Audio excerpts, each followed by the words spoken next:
আমি গঙ্গায় যাব। কে যাবে? সাথে যাবে কৃষ্ণ। কৃষ্ণ রথ চালাই যাবে, আমি রথে থাকবো। গেছে কৃষ্ণ অন্তর্যামী ভগবান, উনি গঙ্গার ঘাটে একবার তটে রথ রাইখা উনি বলছে আমি একটু বাইরে আসি, তুমি যে থাকো। তখনই সামনে দিক চাই দেখে একটা মরা, রাখতে আর জায়গা পাইল না। একটা মরা হয়েছে কিনা রাখলো, কি আল্লাহ কৃষ্ণ এই জায়গায় রাখলাম সখা। যাক, একটা পাতি শিয়াল আসলো। পাতি শিয়াল চাইলো তারে খাইতে, সে পাও শুকলো, হাত শুকলো, কান শুকলো, নাক শুকলো, বুক শুকলো, কোথাও সে খেতে পারলো না। আর একটা শিয়াল, এই কথাগুলি আবার অর্জুন বসতো, পশু পাখির কথাও সে বসতো। আর একটা ছিল, খাইলি না কেন? খাইলাম না, আমি ওর পাও শুকলাম, দেখলাম ভগবানের দেওয়া পদ, এই পদ দিয়া কোনোদিন বৈষ্ণব সঙ্গে যায় নাই, কোনোদিন কোনো মন্দিরে যায় নাই, কৃষ্ণ বিগ্রহ দেখতে যায় নাই। ওর চোখও আমি খাইতে পারলাম না। হাত হাত দুটো ভাবলাম যে পবিত্র হইতে পারে, দেখলাম ওই হাত দিয়া কৃষ্ণ পূজার জন্য যে হাত গোবিন্দ দিয়েছে, ওই হাত দিয়ে কোনোদিন কৃষ্ণ পূজার ফুল তোলে নাই। হাত তো আমার আমার বলি, এক মুহূর্তে যদি গোবিন্দ নিয়ে যায় কিছু করার আছে? যারা প্যারালাইসিসের আক্রান্ত তাদের হাত পড়ে গেছে, অযথা হাতটা বইয়ে বেড়ায়, কিন্তু হাত দিয়ে কিছু করতে পারে না। এই সুন্দর জনম পাইয়াও এটা করলো না। মনুষ্য জনম আপনারা পাইছেন, এটা ভালো জনম, সবচেয়ে ভালো, কিন্তু এটাই একবার শেষ না। দুর্লভ মনুষ্য জন্ম, সুদুর্লভ সাধু জন্ম। দুর্লভ মনুষ্য জন্ম, সুদুর্লভ সাধু সঙ্গ। যদি জীবনে সাধু সঙ্গ না করলেন তাহলে যে জন্ম আপনার সার্থক হইল না। এই সাধু সঙ্গ করতে হবে একান্ত ভাবে। আমি ওর শ্বাস কোনো জায়গায় খাইতে মেরে বুকটা শুকলাম। যদি ও বুক দিয়ে কোনোদিন কোনো ভক্ত অঙ্গ পরশ করে,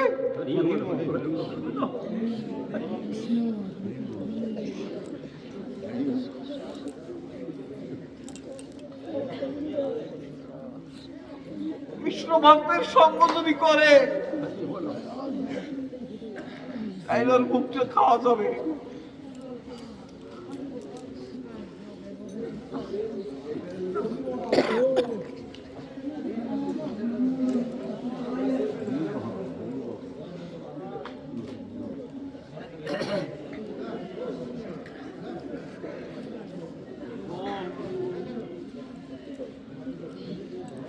দেখলাম কোনোদিন সে ভক্ত সঙ্গ করে নাই।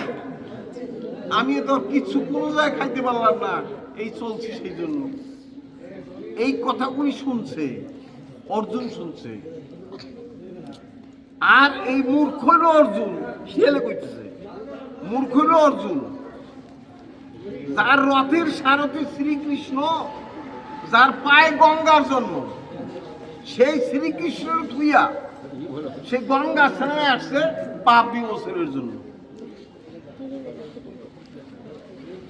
কৃষ্ণ আসলে একটু পরই বললো না, আর স্নান করবো না, আমি গঙ্গা স্নান করবো না। তুমি যার, তার গঙ্গা স্নানের কোনো প্রয়োজন আছে?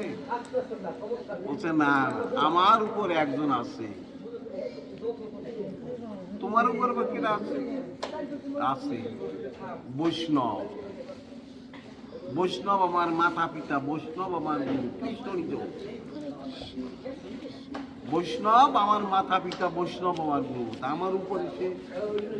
এবং এই জন্যই বলছে যে দুর্লভ মনুষ্য জন্ম, সুদুর্লভ সাধু সঙ্গ। যদি সাধু সঙ্গ করা না হয় তাহলে এই জনম বৃথাই গেল। সুদূর্লভ, সবাই পায় না।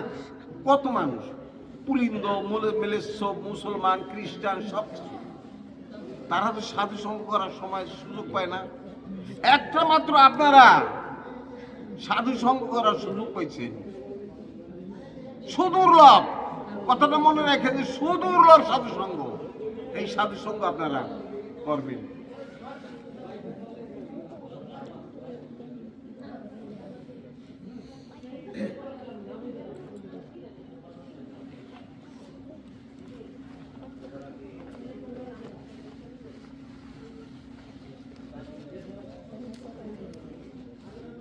আমি দীনহীন অজ্ঞ হয়ে নিত্যানন্দ, দয়া করি প্রভু মোর গুসা হয়ে দ্বন্দ্ব। শ্রী শচীনন্দন প্রভু গৌরাঙ্গ সুন্দর, আর কেউ নাই ভবে তুমি হে দোষর।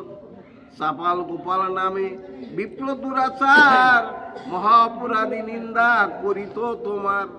এবং খালি নিন্দাই করতো না। একদিন শ্রীবেশের বাড়িতে একটা পাঠার মাথা থুয়েছিল। এত বড় খারাপ ব্যবহার প্রভুর সাথে করত, কিন্তু প্রভু কৃপাময়। শত অপরাধ করেও মার কাছে যেমন খালাস পাওয়া যায়, যত অপরাধ করুন শোনে যদি তার ফাঁসি হয়েছে অপরাধের জন্য, মার প্রাণ হাহাকার করে কাঁদিয়ে উঠবে। যেটা আমি চাইনি, তো অপরাধ না করুক সেটা আমি চাইছি, কিন্তু ওরা এত বড় ক্ষতি কথা আমি চাইনি। আমার মহাপ্রভু তার চাইতো কৃপাময়, যে সবাইকে তিনি কৃপা করছেন। যে জন্য কলিযুগ হরি সংকীর্তনে মোক্ষ ফলে, যে জন্য যুগের শ্রেষ্ঠ কলিযুগ বলে। শুনো হে দিবি দেহ নরপতি পরিচয়, সংসার যত জ্বালা হরি নামে যায়। হরি নামে জীব চতুর্বর্গ ফল পায়, সত্য ত্রেতা যুগের প্রত্যেক প্রজ্ঞাত প্রজাগণ গায়। ইচ্ছা করে কলি যুগে লইতে জনম, দেবতারা ইচ্ছা করে কলি যুগে লইতে জনম। কলিযুগ হবে জীব হরিপরায়ণ, দাবিরে জন্মিবে বহু হরি ভক্ত জন। যে দেশে রইছে তাম্র পর্ণাম, যে দেশে বহিছে তাম্র পর্ণাম, কাবেরী অবধি। যেজন করে এই নদী জলে স্নান, তাদের প্রতি তুষ্ট প্রভু ভগবান। যেজন শরণ লয় মুকন্দ চরণে, অঋণী সেজন দেব পিতৃ সন্নিধানে। নানা মানে নিষেধ বিধি হরি ভক্তগণ, ভক্তিফল হয় তার বন্ধন মোচন। হরে কৃষ্ণ। শুধু সাধুজন, আমি এই পর্যন্ত পাঠের বিশ্রাম দিচ্ছি। আমার জন্য পাঠ করা খুব দৈহিকভাবে খুব সহজ না, আমি বাইরে উঠি না। তো আপনাদের কাছে যদি কোনো অন্যায় করে থাকি, যদি কোনো অপরাধ করে থাকি, আপনারা ক্ষমা করবেন। আপন বোধে ক্ষমা করবেন, যে ভুল হইতে পারে, এটা হবে। আমিও কতগুলি কথা বললাম, যে কথাগুলি আপনাদের হয়তো প্রিয় নাও হইতে পারে। যে অপ্রিয় কথাগুলি বইলে আমি আপনাদের সুন্দর একটা পরিবেশ তাও অনেক সময় নষ্ট করলাম। সুতরাং আমি এখানেই বিশ্রাম দিলাম। আপনারা ক্ষমা করবেন, আপনারা সাধুজন। বৈষ্ণব ক্ষমা করলে ভগবান ক্ষমা করবে, বৈষ্ণব ক্ষমা না করলে ভগবানের কাছেও ক্ষমা পাওয়া যায় না। এবং আগামী দিন এইখানে নাম কীর্তন হবে 3 দিন, আগামী দিন, পরশু, তারপরের দিন আপনারা আসবেন। আমাদের চিন্তাধারা যে আপনারা সবাই ভোগ আরতির সময় ভোগ নিবেদন করবেন প্রভুরে। আপনারা সন্ধ্যা আরতিতে যোগদান করবেন। আমি ওই গায়কদের আগেই বলে রাখবো, যা বছর পরে একটা দিন আসে সুযোগ, ভোগারতির সময় তারা যেন নাচতে গাইতে পারে। সনাতন ধর্ম নাচার ধর্ম। অনেকেই ভাবে, অনেকেই বলে যে এ তো হয় নাই। সনাতন ধর্ম নাচার ধর্ম। মহাপ্রভু নিজে নাচছেন এবং ভোগ আরতির সময় যে নাচে সে মহাপুণ্য অর্জন করে। সুতরাং আপনারা ভোগ আরতির সময় নাচবেন, মহাপ্রভু যাতে গ্রহণ করে সেই নিবেদন করবেন। সন্ধ্যা আরতিতেও আপনারা সবাই থাকবেন। সন্ধ্যা আরতি অল্প সময় হলো, 10 মিনিট হলেও, 15 মিনিট হলেও আপনারা থাকবেন, এই নিবেদন আপনাদের কাছে থাকলো। হরে কৃষ্ণ, হরে কৃষ্ণ।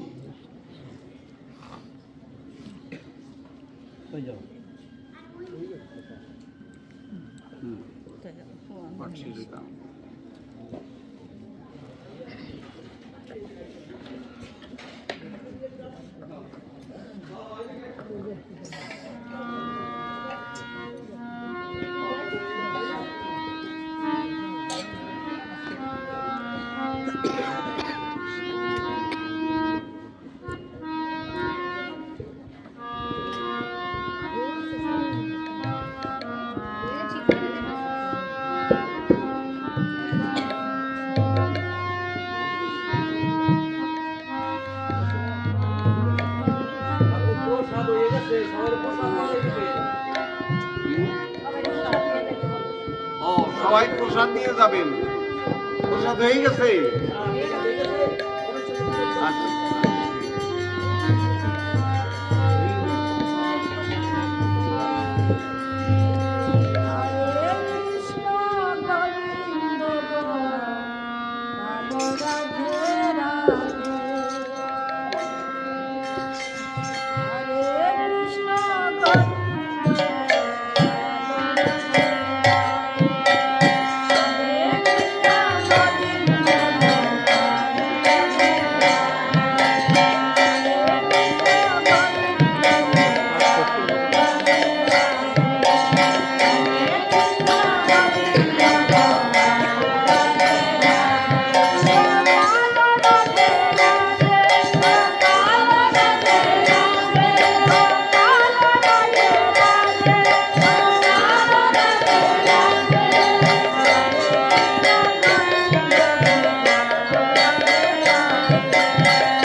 শ্বশুর বাড়ি হয়েছে